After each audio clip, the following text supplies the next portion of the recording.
Are you into horrors? Are you into slashers? Are you into absolute madness, crazy men? Then this is the film for you.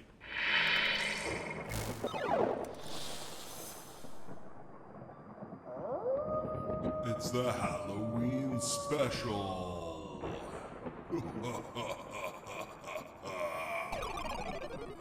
So if you're not familiar with who RL Stine is, you must have not been born in the 90s, because this series was huge.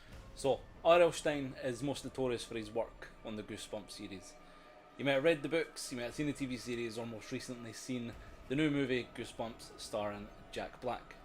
His books have been wildly popular and have been terrifying most kids for a number of years.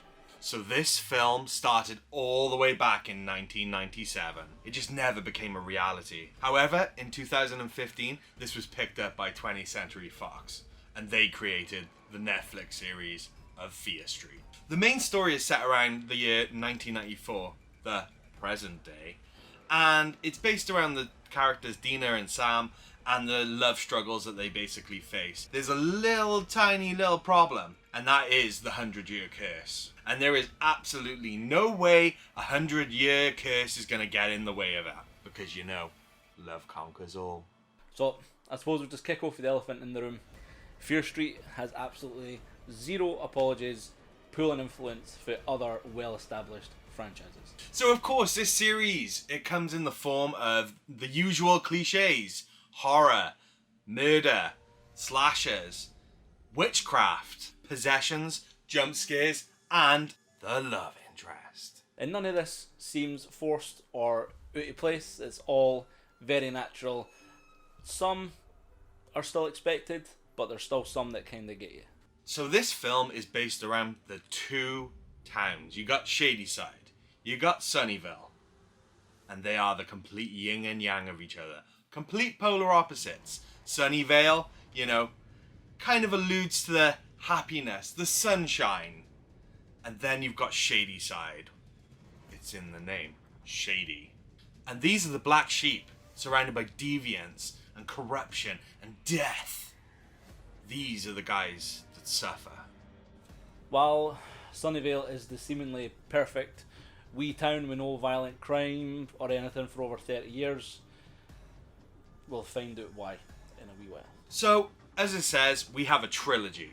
But this trilogy goes in backwards. It goes in reverse. So we start off with 1994.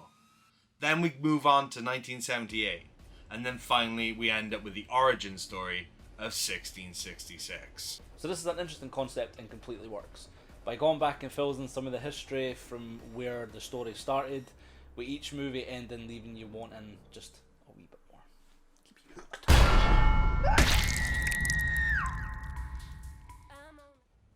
So, we start off in 1994, and we start off with Heather's story. Who is Heather? She's just a simple shop clerk. Her night is about to go really wrong.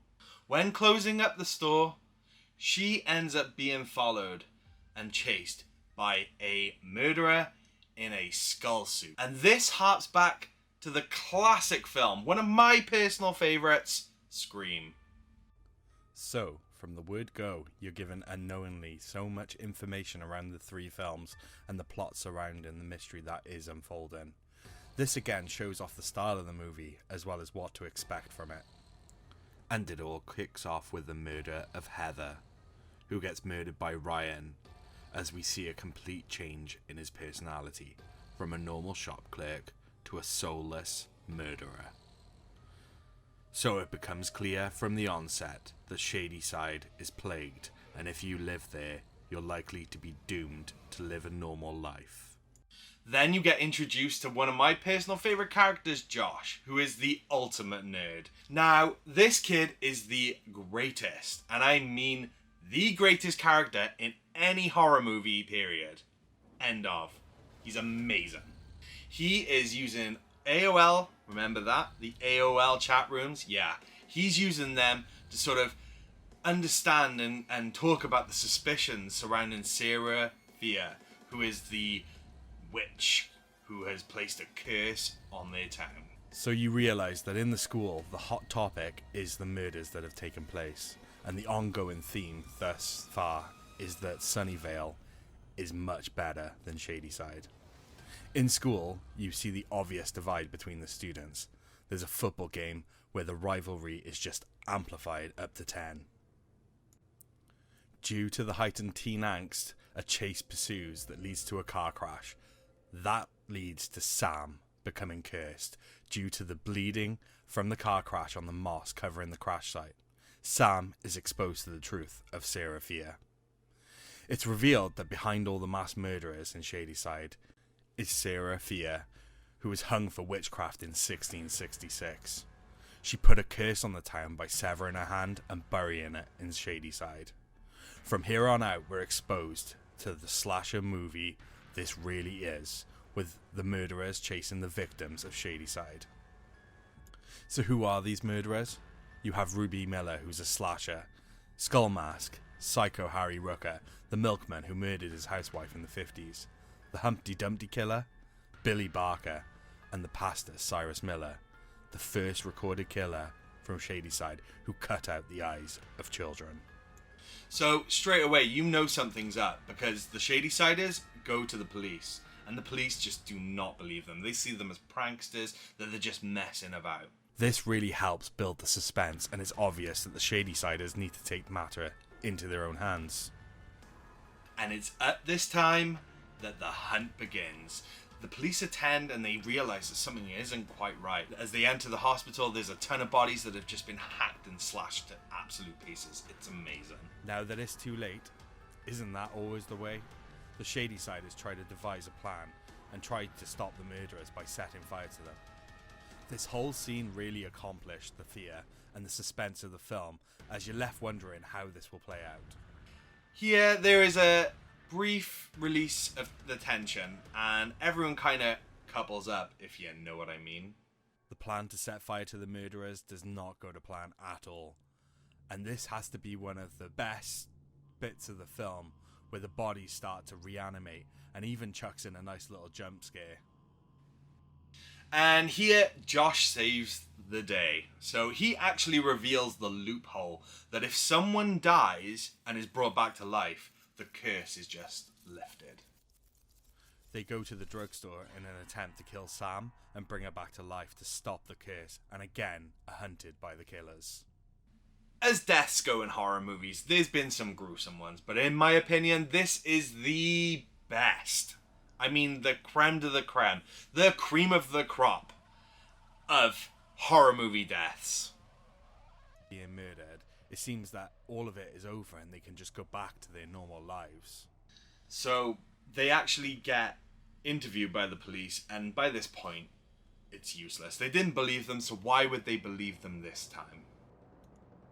Everything seems happy once again, until Dina gets that phone call from Ziggy, the survivor, who confirms this nightmare is actually far from over. Sam is now possessed and she stabs Dina. There's a great big struggle. Dina somehow manages to tie Sam up using the phone cord.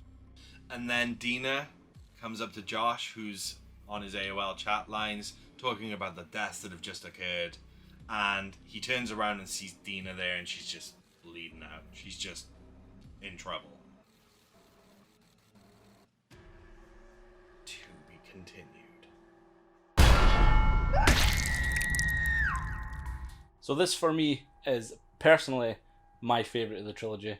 It's got that proper Friday the 13th, Halloween, Michael Myers, Jason, Stalker vibe, which I love. I've always loved. So, summer in 1978, the kids for Shadyside and Sunnyvale high schools are off to Camp Nightwing to have fun, take part in outdoor activities, and generally just be kids. We're introduced to two polar opposite sisters at war with one another. Younger sister Ziggy, played by Stranger Things star Sadie Sink, being the rebellious, mischievous, and mere brash of the two, and even coming close to being kicked out of camp a few times. Our elder sister Cindy, played by Emily Rudd, she's a typical teenager looking for acceptance and basically a place to belong. She's attending camp to boost our college resume. We're all introduced to other characters like Gary, the lovable doofus, Alice, Tommy, and Nick. who will all play major parts in the upcoming story. Things quickly take a dark and sinister turn. As the movie progresses and investigations into the activities begin, the suspected protagonist, Tommy, actually becomes possessed and takes the role of the killer. Just wondering, is the name Tommy, is that even a nod to Friday the 13th? Tommy Jarvis? He's the one who actually defeated Jason in one of the movies. The movie is a great feeling of suspense, as do all but this one in my opinion is the best. For the moment Tommy is turned and the absolute grisly murder of that guy, I can't remember that guy's name. He becomes the ever-pursuing, never-ceasing force that every good slasher movie needs. Always there, never knowing where exactly he is, but wreaking absolute havoc when he appears. Again, the movie does not hold back on the violence and the targets in which Tommy slays. This gives the feeling that nobody's safe, not even poor lovable Gary. There are a few kind of last minute cliche saves, but nothing to really ruin the movie. A love interest between Ziggy and Nick blossoms, and after a kind of short conversation, another Stephen King nod occurs, with the pair bonding over their mutual appreciation for the book Carrie. To add to the anxiety-inducing environment, the use of lighting and music, and sometimes the lack thereof, has been harnessed to near perfection. With the tense swells of music and bright lights you would normally associate with safety, quickly becoming cut down to low flickering lights and absolute silence. This indicates to great effect that danger is on the horizon. My one minor issue with the movie is, spoiler, Cindy and Alice are running for Tommy through an underground cavern and stumble across this giant black beaten heart. Now this could be me completely reacting as a video game player, but if you see something like that, that kind of says to me that's a boss. So you should burn that, or stab it, kill it some way. I don't know, just get rid of it. It's obviously bad news. Obviously, if that was done and it worked, then we wouldn't have a trilogy and we'd have one short shit movie. Go figure.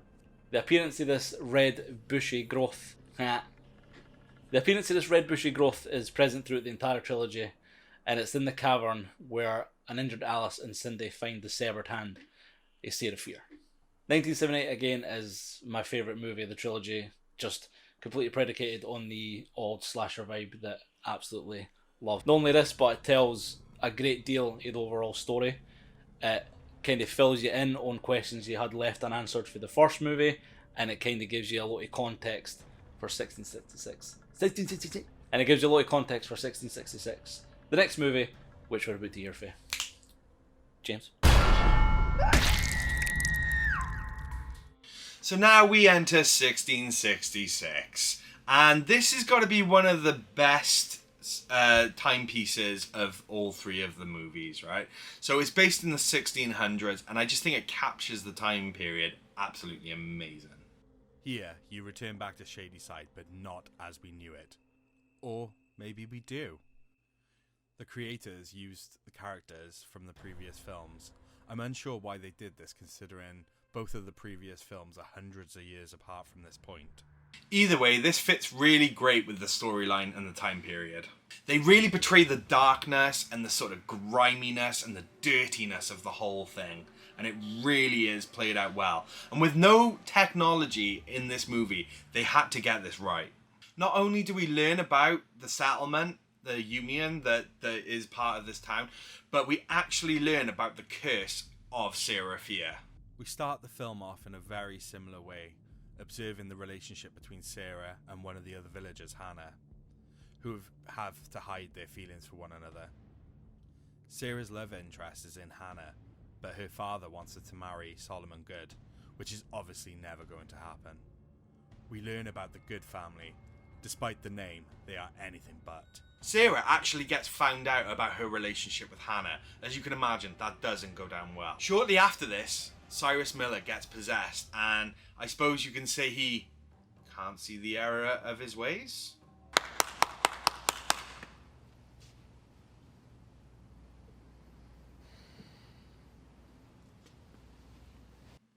In that bit, make sure that you add the bit with the eyes in the last film, where he rips out all the children's eyes. can't see the error of his ways. Because of this, the fingers are pointed at Sarah and the villagers, and they go for Sarah. She goes for Solomon for help, however it is revealed that he is in fact the person that is behind all of this, as we know it now, evil. It is believed a lot of behaviours stem from the loss of his wife and child, which led him to become depressed. This leads to him making a deal with none other than the devil to improve his circumstances in exchange for shady-siders, which, as we know by this point, has carried on for hundreds of years. Following the discovery by Sarah, Solomon cuts off Sarah's hand, informing the villagers she is in fact a witch. So this time period kind of takes us back to the years of like Salem and the witchcraft trials and all that kind of stuff. And if you were to be a witch, you would usually be burned at the stake. So before Sarah was hung, she took all responsibility in order to save Hannah. It is at this point that she swears to curse Solomon and the Good family. Her friends bury Sarah with the moss crown that is seen across all the town from all the other movies. This, as well as touching her bones, is a major factor in helping victims of the Good family escape, and to see the visions of Sarah and the torment they put her through. However, this also alerts the Goods, and this is why people get murdered. Whenever the truth about Sarah is exposed, the killers come for the person who finds out about it. So the third movie switches halfway through back to present day 1994.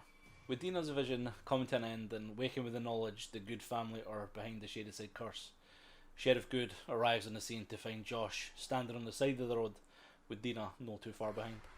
Good then begins to pursue the pair, with Josh and Dina escaping in a sheriff's car and begin making her way to Ziggy's house, where she's still watching the possessed Sam.